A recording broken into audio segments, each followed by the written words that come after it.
mbokk yi jërë ngeen jëf ñu ngi leen di nuyu bu baax amaan mbégte bu yaatu dara leen tey ci Eyeafrica TV ci seen sóoble di To Eyeafrica di am ci àjjuma bu jot bu juróom-ñetti waxtu yu jotee waaye tey jile heure bu ñu koy door ndax man Sekunda dafay am ci kanam ñu war fee dalal sax ki nga xam ne mooy vice président bi loolu ci kanam lay doon ginnaaw To Eyeafrica TV su ko defee rek tey mbégte bu yaatu la ñu am dalal kenn ci doomu réew mi waaye itam dalal kenn ci xam ne ci kàngami réew mi la bokk. muy Momodou Sabally di special presidential adviser ngeen xam ko itam ci taxawaayam moo nekk itam national youth president bu national youth president yes bu lang gile di NPP su ko defee nag dinañ waxtaan ak moom tey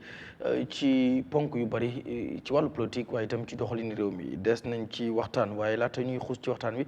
ñu bàyyi ko rek mu nuyoo ki yéen ñuy seetaan su ko defee nag ñu tàbbi ci waxtaan bi Mr Sabally kontaan nañ trop dara la tey ci Eyeafrica TV rawatina ci To Eyeafrica ñu bàyyi la rek nga nuyoo ki ñuy seetaan. jërëjëf Garmi maa ngi laa nuyu di la gërëm di la sant di nuyu déglukat yi ak di management and staff of Eyeafrica TV kontaan naa pour dellusiwaat fii thanks for having me. jërëjëf dañ koy doore rek quickly ci lu jëm ci di removal of the auditor general juróon na coow ñu bëri di ci wax te bu ñuy wax waxi accountability ci wàllu li nga xam ne mooy koppar yu ci mel noonu kenn du la ci génne xam-xam bi nga ci am xam nañ ko waaye tamit bu ñuy wax wàllu sensitivity bi nga xam ne moo nekk ci wàllu boobu auditor general bi ñu xëy ab bis rek gis ne génne nañ ko fa ak li ci xewoon yëpp coow li bari ci gisoon nañ sax yenn protest yu ci am waaye fu mujjee mbir mi mu ngi ci koot xëy na duñ ci xoos ci biir trop but question bi ma la ci bëgg laaj mooy bi affaire yi doxee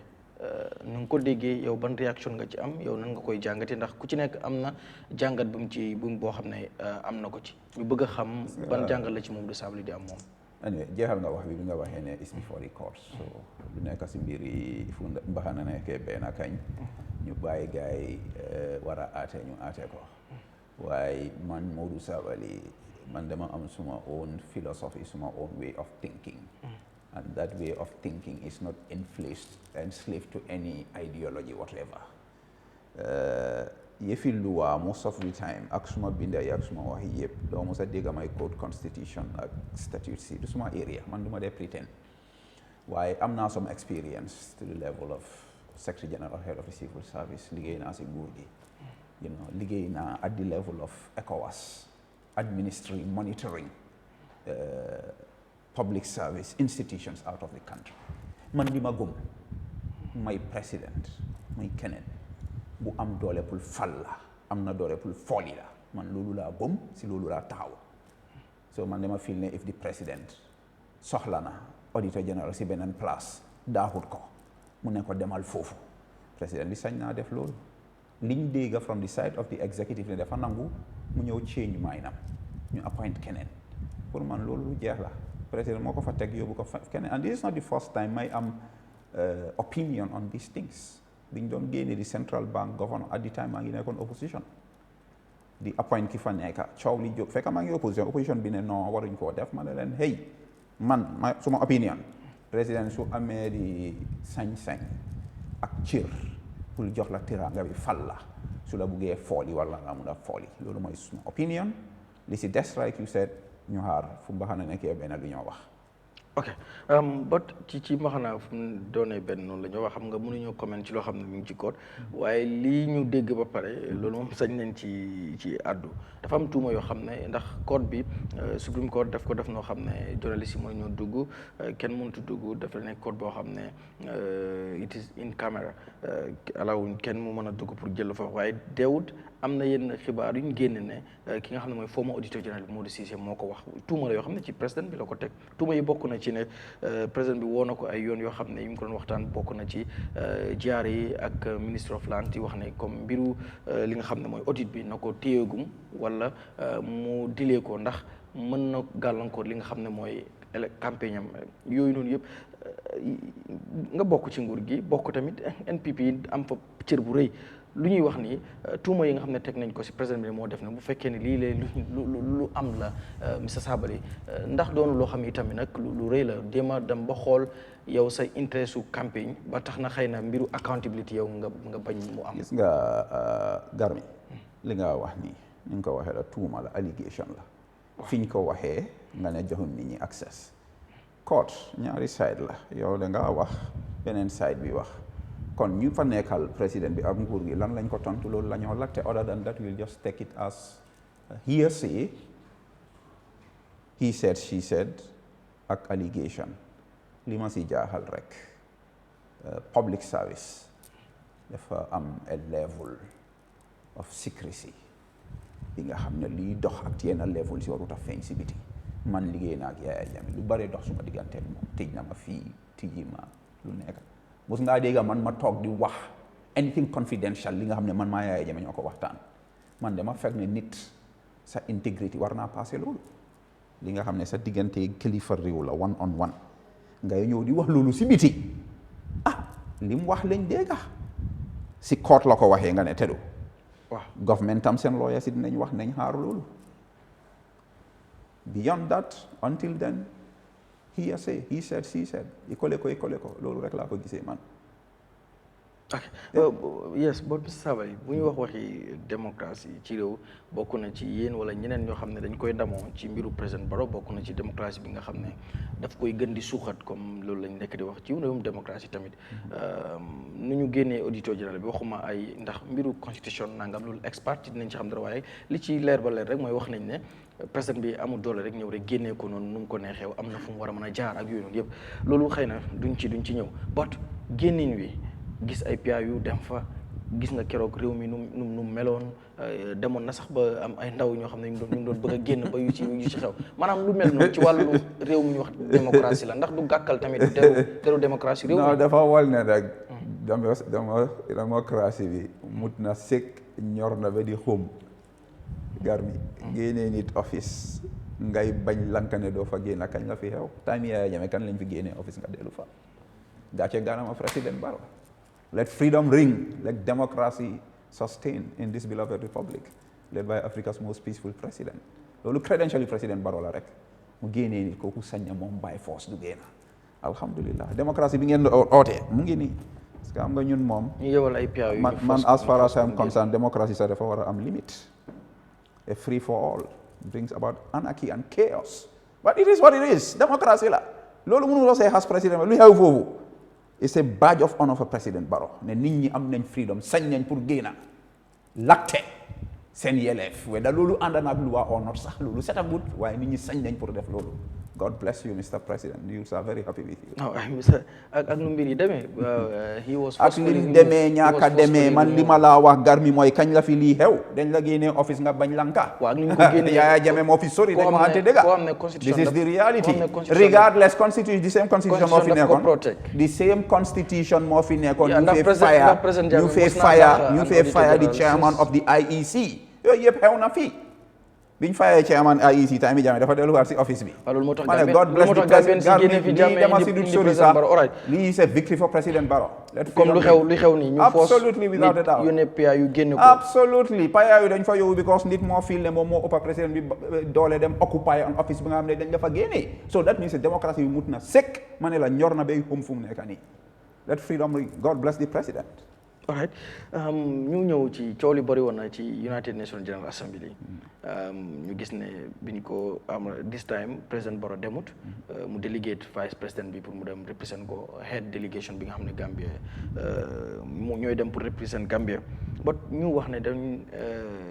reject am na ñuy wax 25 am na ñuy wax nangam lu ne waaye lu ñu wax rek reject nañ yenn ci ñoo xam ne dañ leen délégatoon pour ñu dem ñu tudd la ci yow tudd ci ñeneen ak ñeneen loo ci indi ci comme leeral. well again he said she said he said rek ni nga ko déggee noonu laa ko déggee. waaw comme yow yaa ngi fi yow yaay ndey bi maa déglu soo ma laajee no problem all right. he said she said rumors te dañ jot tollu si level bi ne unfortunately ñu am media yi nga xam ne rumor dañ koo def headline without even verifying. ni nga ko déggee noonu laa ko déggee awma any notification of any rejection of visa for me or any of those officials foog naa ne loolu su xewee banxaasi nguur bi yore loolu ñooy ñoo war a génn ñu wax war a American embassy wax man li ma si xam mooy man Momodou Sabally tukki mu sota nekk suma problème America laa jàngee 3 years am fa suma masters dem fa Harvard dem fu nekk laa dem tukki du suma problème man waaye li ma wax mooy su news item like that génnee yéen seen responsibility mooy dem foreign affairs let them make a statement because yëfi visa ak tukki nguur dafa complicated and this is a matter garma maa ngi la wax déglu ma de ak xel lii dëkk bi yëpp la affect du just America EU fii ñu ngi restrict ministers entry visas number of entries and number of days do you know why because nguur gi dafa am taxawaay bi mu am si mbiri deportation yi nguur bi lu nekk la moo def fu mu nekk ni to prevent the western countries deporting Gambians and non-Gambians into this country and it's costing the country so loolu is complicated waaye soo demee ba si loolu nga gis Gambians di celebrate loolu allegedly ne dañ deny some people visas lan moo si tegu di following week ñu ne dañ def a visa bond léegi Gambian yow soo amee visa di nga war a teg 1 million pour tukki what's going on here do you know what's going on so yéen a war a def seen liggéey dem to the relevant ministry to find out the truth about this and what allegedly led to what allegedly happened foofu laa see am so but yow comme like nga ne dañu war a xam what is going on wala ñu try to find out what is going on do you know what is going on I don't know what's going on that's why I'm asking you to go and ask the relevant authorities ok waaye yow mosuloo bokkoon ci ñu bokkoon ci délégation yëfi tukki dafa nekkul suma priority sax ni nga ko déggee noonu laa ko déggee ok so now let's talk about politics fan yi yëpp wala sax ci ay bés yi yëpp politique bi saf na sap but gis nañ like xam nga bi sauvé bi génnoon am na ci plateforme boo demoon sax wax ci mbiri sauvé bi ak yëpp but sauvé bi after nit ñi ñoom seen analyse wala ñenn ñi benn analyse bi nga xam ne wala seen analysis ñoo def jëmee ko ci NPP mooy 2026 NPP amul chance te yow bu ñu la déggee mooy 2026 c'est done deal yéen a ngi xalaat 2031 but not 2026 wax nga ko waxati ko but am ñuy wax ne NPP amuñ chance gis nañ bi nga nekkee national youth president of NPP génn nga def nga too xëy na dig ñuy wax too bi yow nan ban kii nga ci def assessment nga ci def after bi nga defee sa too but tamit ñuy wax ne NPP amuñ chance ak li fi xew yëpp protest open protest gis nga yenn protest yi nga xam ne xew na fi mandi na di mbiru auditor général bi yeneen ak yeneen so nan ngay boole yooyu noonu yëpp well am nga sauvé boobu moom yaakaar naa ne nit ñi dégg nañ lan laa si wax ne sauvé boobu amut any credibility sample size bi and everything ñun liñ xam si statistics suñ ko defee ñii dañoo foyantu di wax li leen neex nga jël sauvé bi nga xam ne yaa ngi am ay political leaders yu mel ni Mama Kandeh ñoom Halifa Sallah ak yëpp nga teg leen gannaaw nga jël Talib Bensouda push ko di ko compare ak Lawyer Darboe ak président Barrow foyantu ëppawu ko te at the time Talib Bensouda was in UDP former Woodside movement so am na li si rax waaye xam nga seen boppa la ñoo ndax because nit ñi fii dafuñ niñ xam li ñu xam nañ li ñu xam between then ak now lan moo xew si politique Talib Bensouda de dina beru na dem put up a movement benn tànka baa ngi si movement bi benn tànka baa ngi UDP because as far as we know up to today Talib Bensouda is a member of the UDP resign not so li si xew in between man si li ma jàngaat mooy opposition bi nga xam ne ñu ngi doon xalaat leen nañ ñëw boole pour amee coalition pour am benn candidate pour face président Barrow gën nañoo xaajaaloo ñu ngi xeexante contre between then ak now the chances of President Barrow and the NPP have grown higher and inshallah we are on cruise control. ok pole position. all right balaa mooy ñëw ci mbiru mouvement yu Talib bi UDP lu fa xew ak yooyu noonu yëpp because gis naa léeg-léeg gars yi code some of your old videos di ko repost but balaa ñu ñëw foofu ban problème nga am ak Essa Mbaye Fall maanaam gis nañ la all the time on Facebook da ngay bind di wax ci moom wala yu mel noonu so la ban problème ngeen am dafa nekk sa trait wala yow sa question bi sax it's not fair. yaa ngi wax ne man maa ngi wax si Essa Fall non su ma comme nekkul fi yaa fi nekk loolu laa la mën a laaj moom bu fi nekkoon dinaa ko laaj ban problème nga am non problème ak Essa dafa yabaate te yabaate passé wut a sitting president ngay dem télé di ko ooyee Adu Boy di wax ay wax yoo xam ne bugg a xeebloo nit ñi di président and commander in chief man ma nekk si parti kooku duma la ko bàyyee ndongo nga ndongo la ñu tasee si mbedda social media bi Essa Fall amul any moral xawma social or even professional credibility pour nga ña président Adama Barrow keroog rek maa ngi dégg mu ngi wax ne président Barrow nguuram bi amuñ a sense of priority Essa Fall kan la moo wax loolu yow dañ la fal fii def la lead counsel TRRC priority bi mooy nga focus on the truth ñu mun a am reconciliation restitution or whatever Essa lan la fa def mu def ko cinéma drama ney nit ñi ay plot dem COVID-19 I mean gift-a-thon selfie liggéey bi jeexut Essa Bay Fall bàyyi loolu mu ne dafa ut président because of the little popularity bi mu am. There is an existing audit report question expenditures yu Essa Fall def foofu so Essa amut moral authority pour criticize this government he is corrupt li ñoo wax asset si Jammeh mu ngi am land fii Tanje 5 football fields the same Essa Fall bugg a dem si mbedda bi di géem a confuse xale yi ne Barrow baaxut nguur bi dafa corrupt duñ ko bàyyee because Essa lan la fi def nguuri Yahya Jammeh bi ñu doon enquête liggéey na fa bokk na si ñu doon prosecute ay soldats under that regime mu jógee fa dem defend Charles Taylor ki nga xam ne ay nit la rey moo tax ma ooyee ko di vulture because fu guerre am méda nekk fa foofu la moo dem dundee ji so that is Essa Fall dafa bugg a yab suñ président bi mu am ko ne kooku di moroman maa moom ñooy morom gasta bi suñ diggante la and the show has not even started yet you wanna fight we're ready you'll meet us in the streets. All right maanaam because am na ñuy wax tamit like ku mel ni yow yenn comment ci Facebook name nit wala nangam am ñuy wax ne comme like yow foofu war nga fa weesu. man li ma def sa parengu ma si loolu ku foog ne li ma wax waruma koo wax xam nga dañ dee wax you should not go low man am going below low because xam naa Gambian seen stratégie yu ñu dee def dañoo ñëw provoque la fii dem laaxu ji xam nga Gambian gisuñ ku tooñ kuy fayeeku man suma own conscience la am suma sense of moral justice so man su ma waxee Essa Fall vulture ñu complain Essa lan la ma ooyee ñaata yoon mu ma attaque personally benn time sax dañ ko laaj mu ne man maa Dr. Cissé Mbojo leen if you wanna do that to somebody else not Momodou Sabally because man I'm a suicide commando so Essa guerre bi doorangut sax ñi wax about suma comments unfollow me it's gonna get worse as the election gets closer this is a nasty game in America mi ngeen a jaamu in democracy dañoo sponsor ay paid ads to attack each other am I a saint in their game I'm just a Talib the game is on. Talib form na a new movement mooy United Movement for Change mu nekk movement boo xam ne like nu ko gars yi waxee biñ ko sosee ak léegi mu ngi tàmbali jóg nit ñaa ngi dugg comme according to them seen data bi nit ñuy register su ma juumut bu ma sukkandikoo ci seen spokesperson bi lu ëpp léegi 30,000 register nañ ci that movement boo xam ne bi mu juddoo léegi yàggut mu doon movement buy kon di grow very fast gis nañ la itam yaa ngi ciy wax am na itam ñuy cut some of your old videos di wax like bi nga nekkee UDP as their campaign manager am na ñuy wax ne yow Talib bokkoon na si lu taxoon nga resign mooy bi nga demee ba xam ne kii dafa am mbiru boppam te yow bokkuloo moom foofu yooyu noonu yëpp bokk na tax na nga resign tey jii bi nga gisee lii happen maanaam Talib contest for the flag bi ñu dem ba ci biir mu withdraw because of commitment boo xam ne amoon na ko bañ a xëccoo ak paa bi moo tax mu withdraw. gars yi garmi loolu du dëgg. non waaye xam nga loolu laa wax. ok carrément waaw so yooyu yëpp mu am ci mu mujjee taxawal. announce tamit resignation am because of wax na ko ci wolof maanaam am na ñu jàpp nag ne resignation dafa war na gën a clair but Kéema Bojang seen spokesperson wax na ne wax na ko ci wolof resign na ci parti bi. yow soo resign fii Eyeafrica da nga wax si wolof. léegi nan ngay jàngatee that new movement ndax ñu bari jàpp nañ ne movement boobu noonu du UDP lay affect but NPP ndax Talib lu ñoo wax di undecided voters ñu ci bëree bëri dina leen jël te dina am ñoo xam ne biir NPP sax dina leen foqati tey nag force balaa ñuy agsi ci loolu sax nan ngay jàngatee this new movement.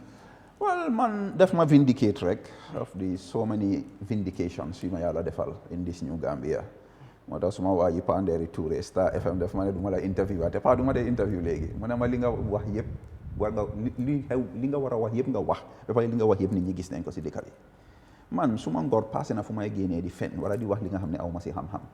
Talib Bensouda depuis bu ñu nekkee UDP laa xam ne create na faction within UDP at the time ñu ngi ko ooyee team Talib pour create a base bi nga xam ne dina ut flag bearership xëccoo Ousainou Darboe su ko amutee mu xaaj parti bi dem boppam si time boobu la door di fay ay nit ñuy saaga di xas di ŋaaña ñoom Rohey Malick Lowe ñoom Yankuba Dabo ak man si suma boppa ñu muñ si nag Talib fay nit di saaga ay nit yes du benn du ñaar we know them we can name them because man benn bés wax naa loolu Star FM si suba si guddi Yankuba Dabo dafa dem Membekere mu mention ay names man dama bëggoon a dugg si yooyu sax man du ma fen so Talib si yooyu la nekkoon instead of focusing ñun ñu nekk benn ñu xeex the authorities in power Talib mu ngi xeex si opponents within so waaye xam nga rek soo nekkee si parti kilifa yi am fa suñ la waxalee di nga lifin man asa vidéo yooyu ñu dee génnee suñ buggee ñu génnee 1000 Gambians duñ def at the time maa ngi bokk ak yow parti maa ngi nekk campaign manager li ma fa def li ma fa wax pour parti bi gagné la rek so loolu nañ ko faate su dee loolu la moom nañ dem jëlaat vidéo yi mu doon wax about Ousainou Darboe Ousainou moom or tey broad daylight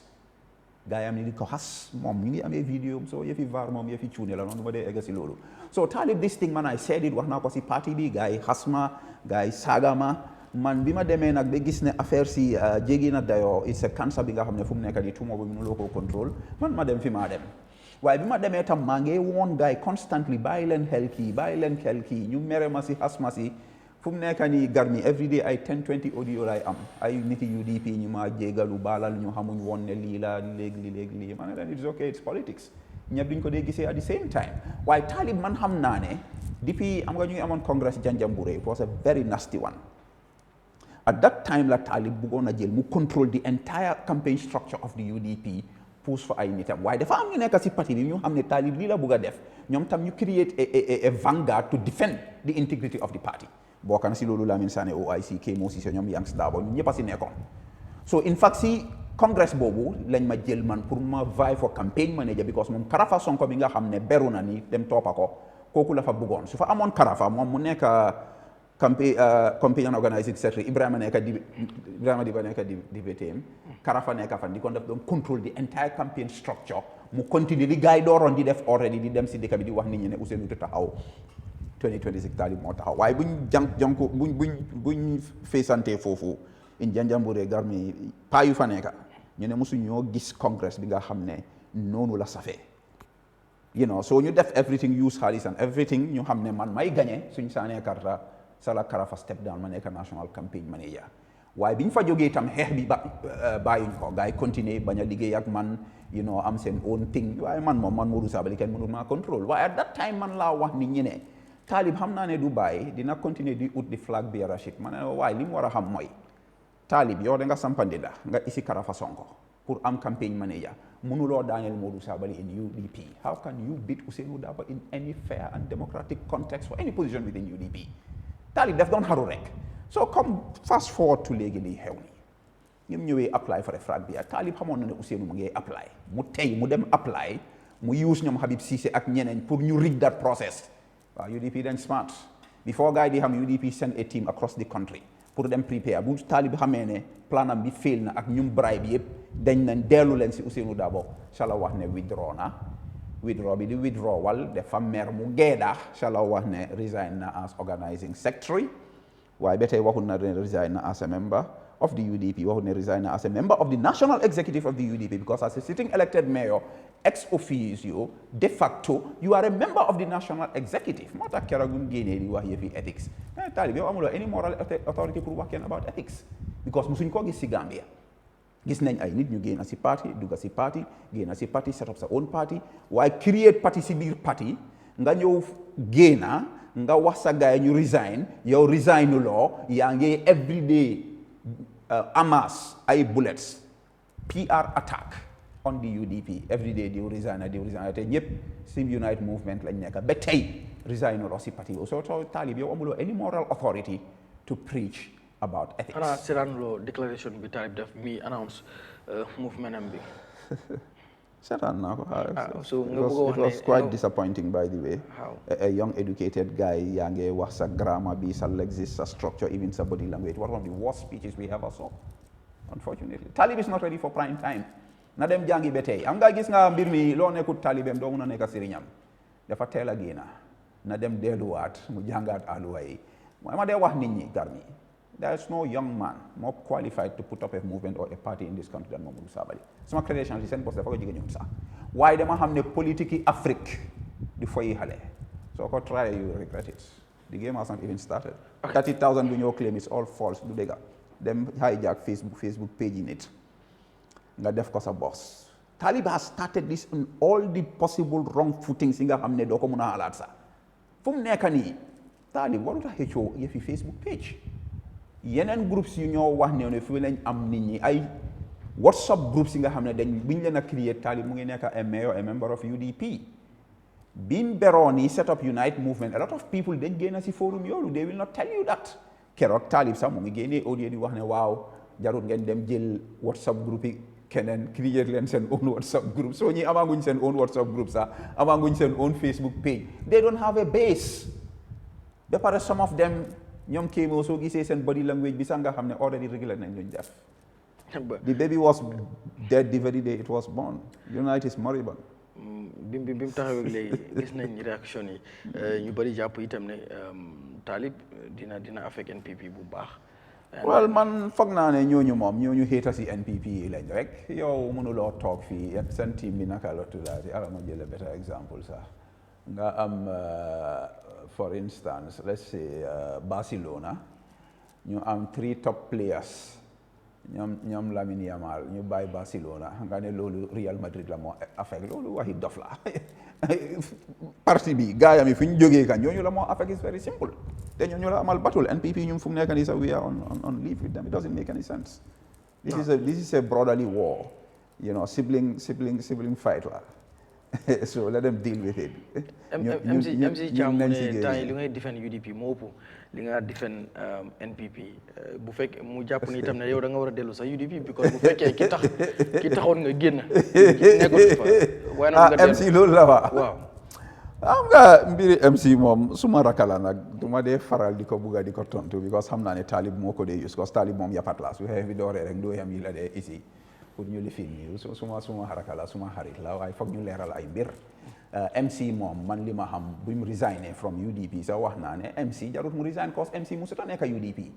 MC dafa jógee si parti xaaj parti boobu GDC muy dugal UDP with the intention pour xaaj UDP because MC xamoon na ne team Talib la doon bokki foofu la bokka moo tax di nga gis ne bu MC di join UDP that time maa ngi fa woon as campaign manager waaye that programme attenduma ko because xam naa ne time boobu la Talib ji di siir si nga xam ne pare na pour Jamfa Ousainou Darboe so yow MC musuloo bokka UDP anyway team Talib nga woon Talib nga doon campagnal so suñ ñëwee ba léegi yow nga resign la rek nga dem jarul ngay wax yu bari MC Cham mooy exemple si administration Talib pour woon Gambian si Talib ban façon government la fee teg ne yàlla tere su waree nekk président nit koo xam ne ñi nga appoint into council they are functionally illiterate MC Cham mënut a read mënut a write MC soo ko sendee text sax soo ko sendee text sax du la mën a reply no I can give you a test invite ko for an interview in English MC is illiterate déggut anglais so façon yi nit ñi la Talib jël because they are experts in betrayal and in sowing the seeds of the dugal leen si kansulam you know it's very sad KCMC to be honest Garmi because UDP am na fa ay young intelligent people ñu nekkoon in the youth wing ñu nekkoon KM ñu campagnal Talib sona si bañ leen dóor si mu jam faa ñooñu ñëpp mu jël this functionally illiterate guy dugal ko as a minister in his government kooku soo ko defee in the government kind of ministers la ñoo am it's a sad situation so maa si MC gi moom nañ leen tegee boor rek ñu wax ak seen baay di teddy bi alright yaa ngi ko gis nga yaa ngi ko tuddee tur boo xam ne mooy loolu Talib defe naa Talib Ahmed Bensouda yaa ngi wax naa la fi waxi Esambé Fall nga wane ne moom am na fu mu la tudd am na fu mu wax nangam but mosuñu gis wala gisaguñu fenn foo xam ne Talib bind na ci Facebook tudd la non because yapat la wala mu toog ci interview wax ci yow because yapat la xam nga mommy's boy la dañ lay gis yu ci bëree bëri su génnee wala mu def yenn dinañ gis nga wax ci moom waaw lu xew traite la ci yow wala am na ñuy jàpp itam nag ne lu xewoon ci Jaane commission bi xëy na tey diggante mag yaayam seen diggante yooyu noonu yow xëy na Talib nga ko bëgg a sipi Talib du traite si man lu xew mooy soo nekkee si public office you are fair game man nit ñi dañ ma dee attack in every way I'm okay with it li ma dee wax mooy if you cannot stand the heat of public criticism if you cannot stand the public tongue then get out of the kitchen of public office and politics Talib nga xam naa ne am na ñu bari ñi nga xam ne dañ am complexe am within government within the opposition and even within the media so dañ ko teg as some kind of doomi tubaab secret kaw ku ko dut kenn laal waaye man du ma def loolu because xam naa ne c'est public officer he's seeking public office so su ma amee anything pour criticize ko dinaa ko def because Talib li mu dee def moo gën a dangerous wax naa la moom def dee fay ay nit ñu mu dee saaga soo demee suma Facebook page right now di nga fa fekk ay 10-20 saaga te man xam naa loolu ñu agency Talib lañ so dangaa nobu nga attaque man nekkuma yapat man damaa ñëw ma attaque la straight te ma leeral fii gaa ngi wax ne daay sa Facebook page mi nga xam ne man maa ko create another guy Tida Hawma naka man nekuma yapat duma nafi ha depuis time yi Jammeh be tay lima wax yeb dama ko wax musuma use a pseudo profile man la Momodou Sabally, you get what you see. I speak what I want to say, how I want to say it, when I want to say it, regardless of who the person is. Talib du malaika, jine doomi adama la, suñ nguur la moo ut dinañ ko ŋaañ. All right. Yaa ngi wax ne comme Essa Faal dafa toog ci télé tudd président bi di ko jéem a bilitul. Yes. dem ba di ko tuddee néem. Yes. du ma ci jaaraat ndax respect bu ma am ci président. but yow lu tax ngay wooyee Talib Teddy Bear? Because Teddy Bear la dafa am this attitude, you know, neex nooy banga nooy nga xam ne bëggut la du ko sonal, you know, so loolu la rek moo tax ma describe ko waaye moom mu ngi fay ay ne ñu ngi maa saaga di saaga suma tuuma la rek waaye moom du tuuma man xam naa ko we are in the game ma ne yow si pavilion bi nga nekk ñun ñooy play si biir field bi footballeur yi ñoo saagante yow di nga ko dégg as a spectator moom dafa laaxu di fay ay nit ñu attaque man dama ko jox straight. Yes, the only commando in the history of the country's political history. Don't try me. Okay, but Mr. Sabally, tey boo toogoon gis ay ndaw ñoo xam ne dañ lay woowee seen mentor. dina ak ñeneen. Yes. ñoom ñuy dugg ci xeexu Facebook di saaga wante di tuddante ay name. nan ngay dundee. Well, man saaguma kenn by the way. non du ma encourage kenn du saaga kenn. ok but di tuddee nit ay tur. loolu dama leen a encourage is very good. ni tuddee lañ ay tur suñ non xaste sa la bokka xaste si politique bi la bokka so dañ ko war a def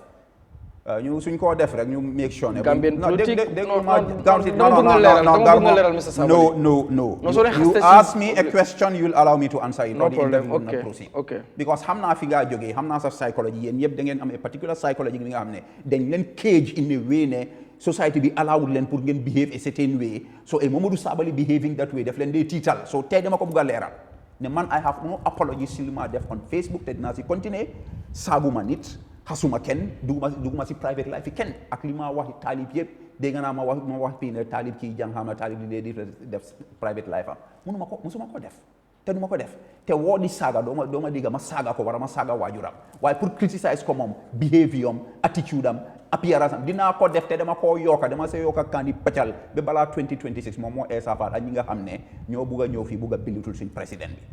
bi the point is politics is a dirty game doo nekka si biir football field nga ne kenn du la takul soo ko buggutee rek resignal nga dem toog nga nekk spectator waaye foofu moom te maa ngi encourage xale yu maa toppa seen politique bi na safa because si time boobu leen toll fu mu nekk nii boy li maa wax and I'll repeat it guys soo waxee American dañoo use as a model they pay adverts to attack people attack arts demal nga research ko because xam naa ne xamuloo ko so guys suñ xamutee te xamuñ ne xamuñ nañ déglu nit ñi jàngal leen this is politics I have no apology bi dama repeat rek da nga laajte a question xale yu maa toppa on Facebook bu leen saaga ci xastante non déglu ma bot xaste déglu ma you cannot put words into my mouth this is Momodou Sabally the Gambia spent si politique criticize a person criticize policyism def leen ko ba pare na saf xaste nag soo ko def nag su dee nit ki def la mag boobu bàyyil bul xas ku la mag waaye sa morom same generation go after them na saf politique bi warut a yomba su yombee sa defa boring so that's my advice to young people who follow me na safa saf yes Gambia spend absolutely without a doubt October 2025 ngay encourage ay ndaw pour ñuy xas na saf politique bi is boring na saf let us increase the tempo this is the game football la it's a man's game let's do it tackle them stop them at the bylands at the 18-yard box balaa moo dugg clear ko balaa nga ñëw am si penalty na metti léegi opposition bi ñu ngi ci wàcc pour def a very big coalition kañ depuis kañ man yëguma ko waaw arab coalition bi daanu te xam gis dégg nga Ousseynou Dabo jiitu UDP moo wax na ne léegi bunt yi ubbeeku na pour ñu mën a waxtaan ñoom tamit ñu ngi waaj pour mën a def ay coalition te dàquñ kenn waaye noot nga gis sax the United Movement for Change UDP ak other opposition parties ndax loolu dina baax ci di ruling party boo xam ne man li nga wax man dama ko yëgul definitely fu opposition di ñëw together man gisuma ko man li ma gis mooy opposition bi gën a scatter di wàññeeku Talib génn la UDP wàññi na ko isi movement Lamin Bojang resign na from GDC ñëw na NPP GDC ki ñu yaakaaroon Jimara Alaji Sow kooku resign na Talib Bensouda fu mu nekk nii bu njëkk bi dafa mel ni moo Assane Martin they were coming together now it looks like they are spreading apart Essa Faal mu ngi run around as a one man soldier gisuma any signs of coalition te dina jafe because dafa amoon lu xewoon between the opposition You know that trust is like virginity. You lose it but once. After the 2021 election, we claim the election was rigged. You remember Eyeafrica Mama candidate dem su Ousainou Darboe. Pare for a common front to go and challenge these results. Lu xew Eyeafrica moo njëkk a turn around, me betray guy. Ba pare ay kaddu yi ñaaw jógee si campagne ñëw towards UDP. UDP will never forget that. ñu dem ba si kanam Mama sax déggaatuñ ko si election petition bi UDP ñoo ko jéngu ñu lose. ñu dugga into local government elections nga gis Mama Kandeh to his credit gàcce ngaalama mu ñëw boot Talib Bensouda. Talib lan la ko fayee bu Talib pare dafa jël his main man MC Cham mu xëcca ko like I said MC Cham is Talib's weapon of mass destruction. Jël na ko pour wàññi GDP ŋaaña GDP isi ko UDP use for what the same Talib Bensouda functional illiterate as a weapon of mass destruction. So léegi yow foog nga ne Mama Kandeh dina mus di óolu Talib Bensouda dégg naa ne mit nañ waaye Talib xam na lu ko Mama wax so there is no coalition in sight. na gaay pare pour xeexal seen boppa. te waxtu bi xoj nañu léegi nan ngay wax yow tamit ndax NPP ñu ngi liggéey ci any coalition déggoon nañ fi mbiru Mama Kandeh am nañu jàppoon ne sa Mama Kandeh is already in xëy na dafay xaar time bu jot mu nangam bot ñenn ñoo xam ne ñu ngi ci moom dañ ko bañ dàq ko fan ngeen si toll wala yéen tamit yéen a ngi liggéey seen coalition bi APRC ndax dafa des ak yooyu noonu yëpp because APRC maa ngi gis ñu ngi woote ñoom tamit for reconciliation pour ñoom seen parti bi mu nekk as one nooto alliance ñoo fekk si leen so NPP lan la nekk di liggéey moom tamit. So contrary to li nga wax si opposition because ñoom gisuñ any meeting gisuñ any declaration ñun NPP Grand Alliance led by President Barrow dañ oote suñ partners yëpp from APRC GMC CA independence yi ñoom may faati ñëpp ñëw together ñu déggoo pare ba gars yi suñ allies yi door nañ di prepare ñoom APRC yëpp si yooyu lañ nekka pour strengthen seen base. So if there is a coalition in this country, it is the Grand Alliance led by His Excellency, Africa's most peaceful president, who is leading the continent's happiest nation, where the youths are very happy. ñu ñoo pare. ñu jeexalee fii Mr Sabally ñu ngi waaj election 2026 léegi tey mu jot but gis nga yenn tamit yuy xew ci réew mi yenn allégation ci wàllu corruption yenn tamit yi nga gis protest yu bari li xewoon man ne ba tey kenn xamagut fan la mbir yi di mujjee ak yu bëree bëri yoo xam ne ñu ngi koy tuumaal njiiti réew mi fi nekk muy dox ndax foog nga ni ak loolu noonu yëpp mun ngeen a 2026 Gambien si dinañ waruwaat président Barrow pour war ko mën a jox dénkaat réew mi bi yeneen juróomi at ak lii nekk tuuma yu ñuy wax ni mbiri audit report bi xoolal audit report bi yenn révélation yi ak yu ñu ci nekk di gis noonu yu bari doon te government gis nañ mu génne benn press release di indi yenn clarity ba docteur Cissé mu ngi tuumaal media bi ne am na ñoo xam ne amuñ media bi dañ làkk di professionnalisme pour mën a report wala ci mbiru audit report. waaye media moom du ma si dugga adama answer question bi rek. I think it's a tough question, but a fair question. Why, suma bena sheikh lum de wax la rek, there is no text without contest. So jëlee aya buga koo firi foog nga firi ko si biir suura bi nga xam ne foofu la wàcca nga am nuzul beeg yooyu so foofu ne la so there are protests fine again this is a sign of the maturity of our democracy. moo tax gaala seen first protest boobu bi dañ jox permit ba gars yi lifin ñu pare gars yi ne the youths are not happy ma ne the youths are happy de amoon na jamono boo xam ne soo fi protesté sa yaay feneen la dem uti waaye doo dem kër dem lekka reeram nga tëdda nelaw amoon na jamono yoo xam ne doo protest di jël ay cause protest yi fu mu nekk nii sax def day nekk fi ñoo dem jëlee selfie pour wane ne man protest naa it shows ne Gambian siñ namoon si président Barrow jox na leen ko ba mu mut sëkk. Having said that foog ñu analyse interrogate the causes of the protest gën a waxtaan ak ndaw yi because ndaw yi ndeysaan am nga lu gën a sad Garmi Gambia copycat nation la dañoo gis benn dëkk def dara rek fu mu ne gisoon nañ Nigeria SARS gis nañ Kenya ñu ne xaaral ñun tam ñu def ko waaye lu jig golo jigut gong Gambians si naturally they are very law abiding peaceful people so moo tax gars yi luñ namoon ñun xam nañ ko waaye du mun a work even though surprisingly people like Eyeafrica ñoom Talib Bensouda ngir seen greed and then rush and haste for power dem nañ pour inside xale yi luckily xale yi génnee leen si ñoom ñëpp bañ set gaala reorganize unfortunately gaala ñu ngi resign ñi ñu ngi daaxa ay nit so the base for protest actually witul na away because Gambians naturally nekkuñ niti fitna so ay gar mi gis nga ne government invite nañ ndaw yi despite all the acrimony ak yu salte yi wax yëpp yu xew yi nga xam ne sax naxari na both sides to be fair naxari na government naxari na protesters itam government invite nañ xale yooyu to Sir Dawda Kairaba Jawara Conference Center. This is yet another feather in President Barrow's cap in terms of the strengthening and institutionalization of democracy, of dialogue for peaceful cooperation, coexistence and sustainable development. So wife man lima fog waxtaan yooyu war nañ koo gën a yaatal man Garmi man I love this country as the Republic of the Gambia. That comes first before even President Barrow or NPP. Lii jig Gambia laa bugga jaama dal ak yokkute. So dama dee play roles beyond suma official roles yuñ ma fayee fu ma gis fu safara taaka dinaa seet naka lay seedale ndaw yi dama dee wax ak ñoom. So some of these issues, definitely we need to look at them. The Mandinaring protest, for instance, I think that was a very dangerous one. But then again, comme li ma la wax rek gis nañ ay individuals ay journalists ñuy dem outward di oo xale pour ñu ñëw protest in Mandina. ay journalists the evidence is there. I'll send it to you after the interview. Why again under Barrow ngay def loolu nga dem tëddi nga nelaw. Why despite that on the day of the Mandinari protest Garmi that day maa ngi online 24/7 sa waa ji laa ko doon follow sa suma friend bi Lamin Fati Kër Fatou even though duñ dee juboo maa ngi gis some of those protesters seen boppa ñu ngi ànd ak suñ deputy youth president Lamin Keysey di ñoom seen boppa ñu ngi calm down xale yi.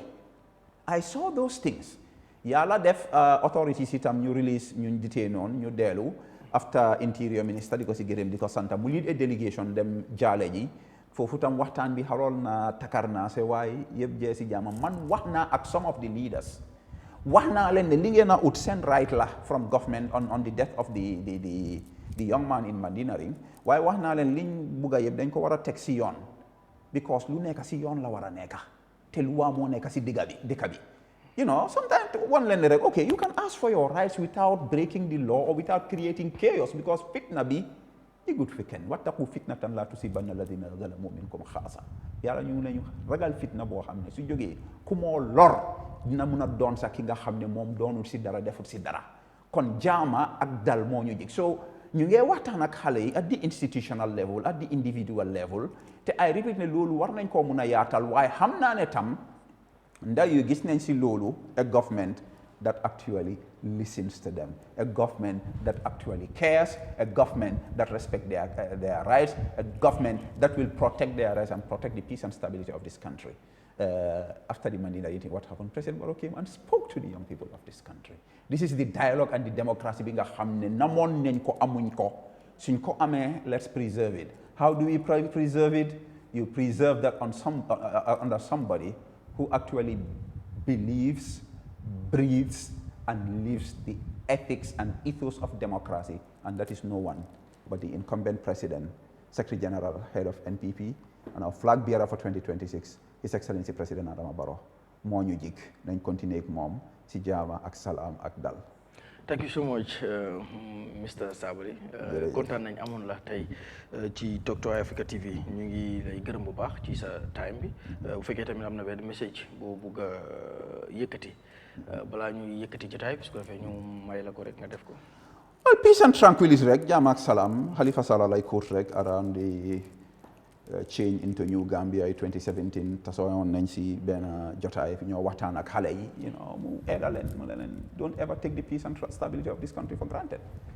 Whatever li baax si réew mi si jaama la moo gën a baax whatever li la naxari si nguur gi ak réew mi su taxee ba nga isi fitna ñaaka baax boobu dafaa gën a bon loraange bi nga amoon si li nga bugutoon dafaa gën a bon so jaama ak salaam peace and stability is the basic foundation for our prosperity, for our continued existing as a republic whose creation in 1965 was questioned by people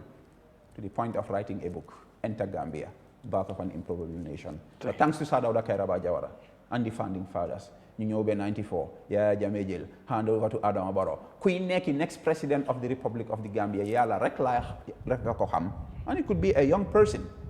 but based on peace and stability and politics bi ma wax na saf but beyond that we are still brothers man ñi nga am na ñoo xam ne dama weranteeg ñoom si Facebook nga foog ne suñu ennemi la alaaji courant saa yu ma taseeg moom lan la high five la ak nataal